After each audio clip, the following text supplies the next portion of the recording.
Ernesto Laclau fue un pensador político clave en la segunda mitad del siglo XX. Probablemente fue el más conocido de los autores de habla hispana.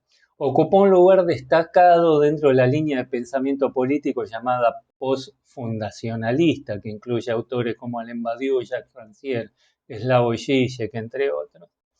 En este video vamos a retomar su planteo en la razón populista, intentando aplicar a modo de ejemplo algunos de los conceptos que ahí desarrolla para el estudio de un caso específico, el llamado el fenómeno Milei en Argentina.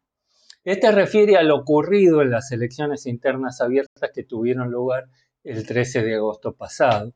El resultado fue algo que pocos o quizá nadie imaginó. Un outsider como Milei, surgido al margen de los grandes aparatos partidarios, fue el precandidato más votado.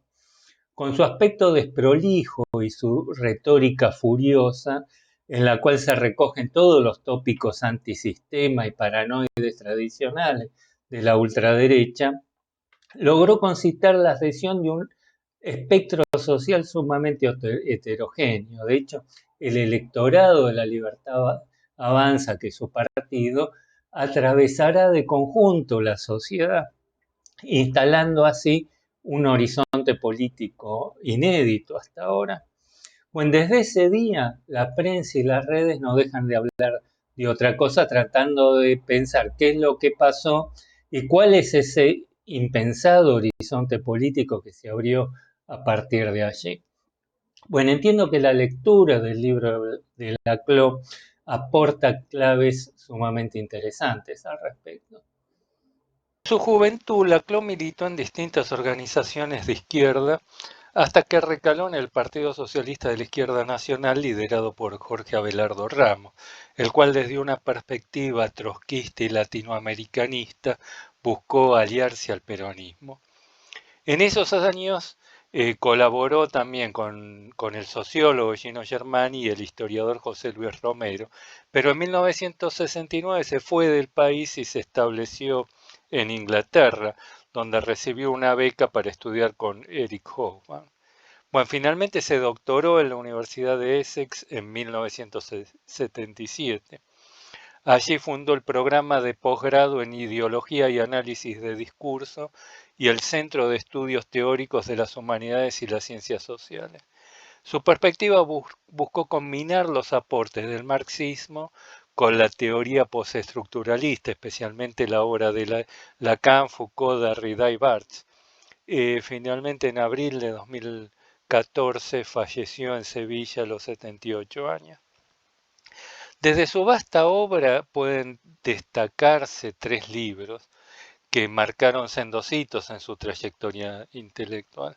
El primero de ellos es Hegemonía y Estrategia Socialista, que escribió en 1987 en colaboración con Chantal Mouffe.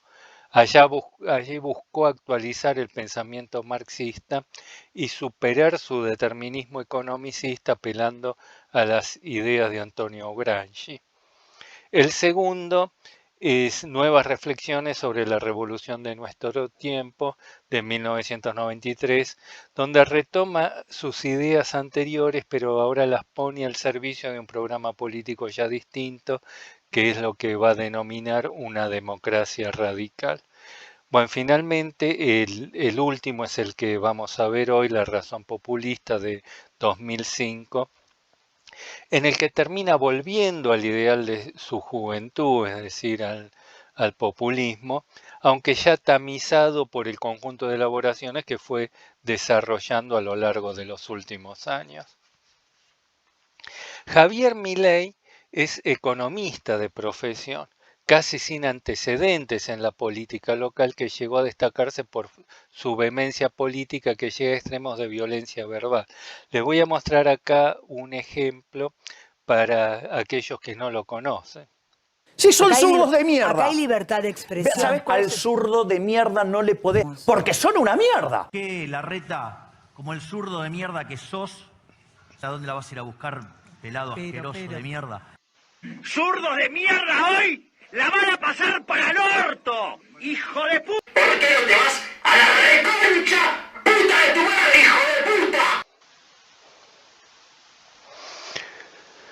Bueno, uno pensaría que en otro tiempo, o incluso hoy, cualquiera que no fuera él, no solo no obtendría ningún voto, sino que terminaría preso. Sin embargo, y aunque parezca mentir, estos exabruptos suyos son los que más atraen hoy a sus electores, como se puede ver en las redes. Esto recuerda a la frase de Donald Trump, que en plena campaña afirmó que él bien podría salir a la calle con un arma y empezar a matar gente que igual lo votarían. La pregunta es cómo entender esta aparente erupción súbita de locura colectiva. Si bien es cierto que no se trata de un caso inaudito, últimamente algo similar ocurrió en Brasil con Bolsonaro o en Estados Unidos con Trump justamente. Parece ser que se trata de una tendencia más general a nivel global. Sin embargo, el caso argentino presenta rasgos peculiares que resultan interesantes de analizar. El primer dato que salta inmediatamente a la vista es el marco de extrema fragilidad en que esto tiene lugar, que conjuga una aguda crisis económica con una inflación descontrolada que supera hoy largamente el 100% anual, social con índices de pobreza cercanos al 50% y que aumentan mes a mes al compás de los índices de inflación, y política asignada por el fuerte descrédito de las alianzas mayoritarias que se alternaron en el poder en los últimos años. Indudablemente, esta conjunción abrió las puertas a un desenlace tan inesperado y preocupante como lo es el ascenso vertiginoso de una fuerza de ultraderecha que hoy tiene chances ciertas de llegar al poder. Sin embargo, la profundidad de la crisis no alcanza a explicar el derrotero ideológico de buena parte de la sociedad argentina. La pregunta que surge aquí es ¿por qué tal situación no decantó, por ejemplo, en una exacerbación de la protesta social y un consecuente giro político hacia la izquierda de aquellos sectores disconformes ante tal situación, como esperaban de hecho aquellos alineados en ese costado del espectro político argentino? O tal vez ¿por qué la sociedad no habría de inclinarse hacia el centro? Es decir, que ante semejante descontrol e incertidumbre, en vez de alentarlos aún más, no haya buscado imponer una cierta racionalidad, hacer del argentino un país normal, que fue el discurso al que apostaron los sectores moderados de la actual oposición conservadora al gobierno peronista. Encontramos aquí una primera cuestión que nos conduce a apelar a los planteos de Ernesto Laclau en su obra La razón populista. Contra la ortodoxia marxista, Laclau insiste allí que no existe una relación de derivación lógica y necesaria entre los contextos económicos sociales y sus manifestaciones políticas. Los primeros no preestablecen el modo en que determinadas situaciones habrán de procesarse en el plano político. En este último se ponen en juego una serie de mecanismos de orden simbólico que no refieren meramente a lo ideológico, como suele interpretarse, sino que se tratan de factores materiales en la medida en que tienen un rol efectivo en la constitución de las identidades subjetivas colectivas.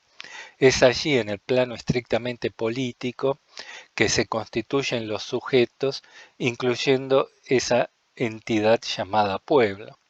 Tal apelativo, dice Laclau, no remite a nada que preexista a los propios dispositivos por los cuales el mismo habría de configurarse tanto simbólica como materialmente. Este solo se constituye como tal en su propia invocación. En definitiva, estas invocaciones tienen un carácter performativo, es decir, producen un efecto retroactivo sobre aquellos a los que se los designa. ¿Cuáles son estos dispositivos? Según Laclau, los mismos son de naturaleza retórica, o más precisamente catacrética. La catacresis, a diferencia de las demás figuras retóricas, no se trata de un mero ornamento del lenguaje que permite designar más bellamente aquello que ya tiene un nombre propio que lo designe. La misma viene a llenar un vacío significativo, le pone un nombre figurado a aquello que no posee un nombre propio. Aquellos conceptos genéricos como el de pueblo tienen un carácter tal. Tal apelativo no viene meramente a designar una realidad empírica, algo dado, sino algo construido discursivamente. Esta solo cobra entidad en su misma invocación, como dijimos. Es el propio discurso, el plano en que éste se delimita, define su naturaleza y se le atribuye un carácter y un sentido. Ello, en definitiva, supone procedimientos de tipo retórico, es decir, permutaciones topológicas que permitan establecer cadenas de equivalencias entre elementos sociales heterogéneos, según su definición. Este en realidad es el modo de producción política de lo social para Laclau. Más precisamente, dice, este es el mecanismo populista de articulación de lo social, el cual, como vamos a ver luego, se opone al mecanismo democrático.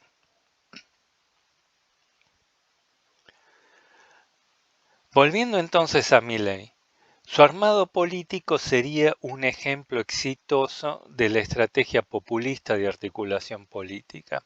En torno a su figura se reúne una variada gama de antipiqueteros, antiobreros, antifeministas, antiintelectuales, antiabortistas, antiderechos, antigarantistas, antiinmigrantes, antipolíticos, antikirchneristas, etcétera, etcétera.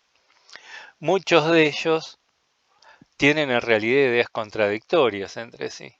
Milley, en tanto que nombre que designa y aglutina estas demandas y perspectivas heterogéneas, se vuelve lo que Laclau llama un significante vacío. Quiere decir muchas cosas distintas para mucha gente muy distinta.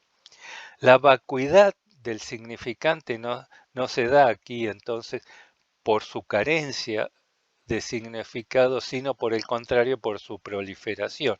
Cuanto más heterogénea sea la cadena de demandas particulares que vienen a converger en él, mayor será la vacuidad semántica del significante que la condensa.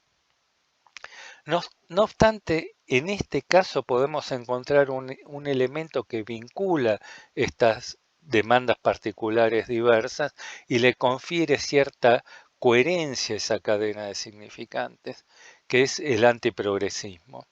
En última instancia, es esto lo que le aporta una cierta identidad al elector de Milley y lo distingue de aquellos a quienes viene a oponerse. Esto nos conduce a un segundo dispositivo por el que se constituye su armado populista, según señala Laclau. Este es la producción de lo que llama una escisión hegemónica, por la cual se delimita un espacio social propio respecto de aquel al que se opone y que permite cohesionar al grupo y afirmar su identidad, es decir, de manera antagónica. Laclau retoma aquí un planteo de Gramsci que había desarrollado ya en su libro escrito con Chantal Mouffe, Hegemonía y Estrategia Socialista. Según Gramsci, la producción de una hegemonía al interior del grupo tiene como contrapartida la definición de una línea de antagonismo respecto de aquello a lo que se excluye del mismo. Aquello a lo que el grupo vendrá a oponerse será genéricamente designado como el sistema. En el caso de la libertad avanza, si el antiprogresismo funciona efectivamente como el elemento ideológico aglutinador de este armado político, es en la medida en que se lo asocia a un sistema de privilegios, según lo llama, encarnados en lo que define como la casta política, es decir, el sistema político tradicional. En este punto, Milley recoge una consigna que se difundió entre los autoconvocados durante la crisis del 2001, cuando se sale de la convertibilidad y los bancos cerraron sus puertas quedándose con los ahorros de los argentinos. El grito que entonces se difunde es que se vayan todos. Bueno, encontramos aquí una primera paradoja. Que en su momento fue el grito de batalla de los sectores progresistas contra el gobierno de turno, el encabezado por el radical Fernando de la Rúa, y que habría finalmente de ser derribado, 20 años después terminará sirviendo de base para el discurso de la ultraderecha.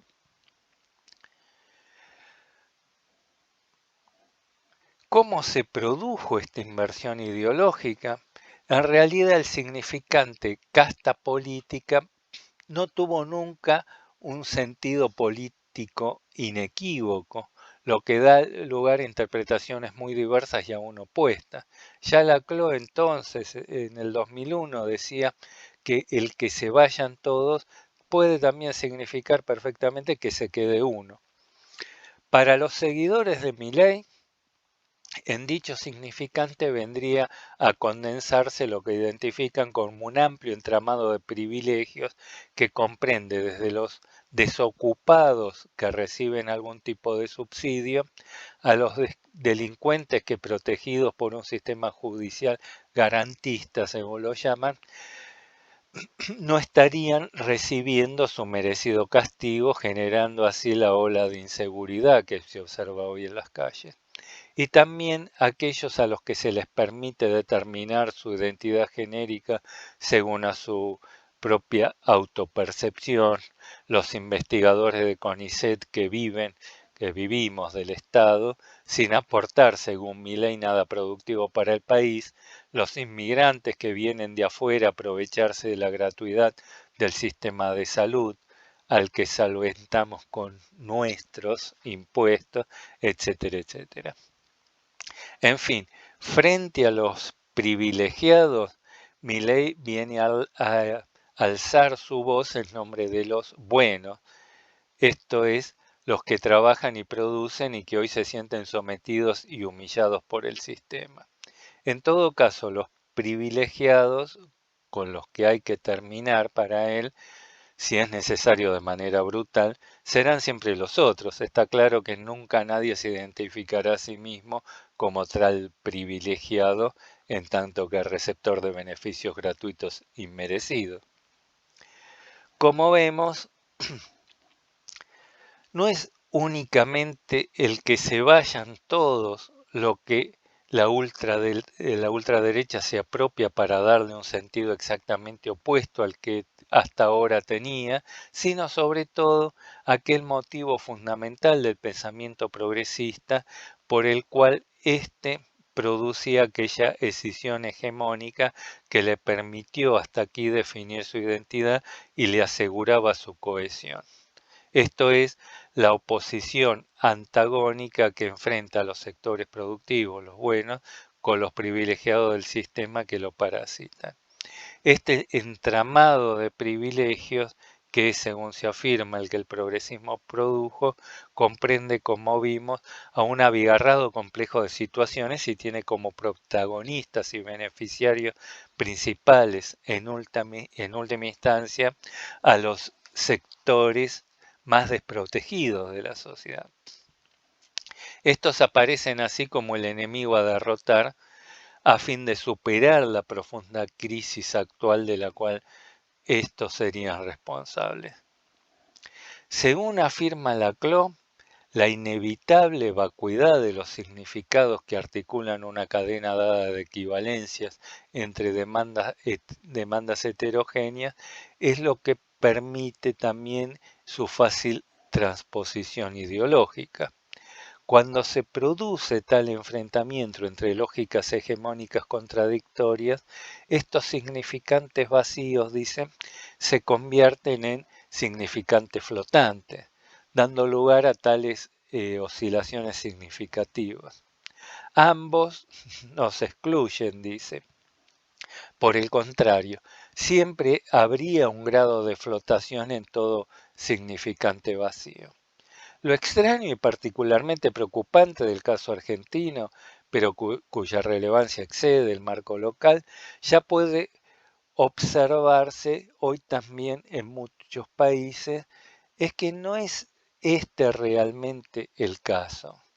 En Argentina no se puede hablar verdaderamente hoy de la presencia de articulaciones hegemónicas contrapuestas, como sí habría sido el caso en la Alemania de los años 30, que es el que suele tomarse como punto de comparación para comprender la situación actual en la Argentina.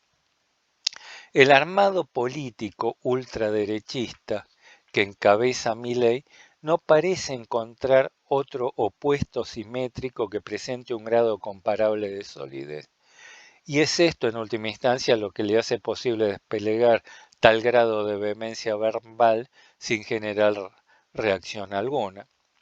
La pregunta que surge inmediatamente aquí es cómo se produjo la desarticulación de la operación hegemónica del campo progresista y cuál la naturaleza de los problemas que impiden hoy su configuración como tal, que es lo que veremos en la parte siguiente.